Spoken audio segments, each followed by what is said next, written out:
দুর্গাপূজা শেষ করে কালী পূজা চলে এলো, কিন্তু দুর্গাপূজার ভিডিও এখনো পোস্ট করা শেষ হলো না আমার।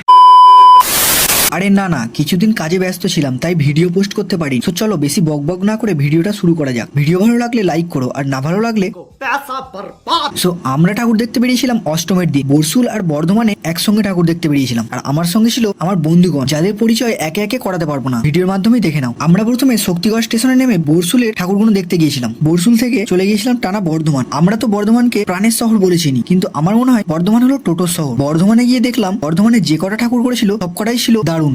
আর একটা প্যান্ডেলে ঢুকতে গিয়ে তো দেখি সামনে বড় বড় দুটো সিঙ্গাড়া রাখা আছে।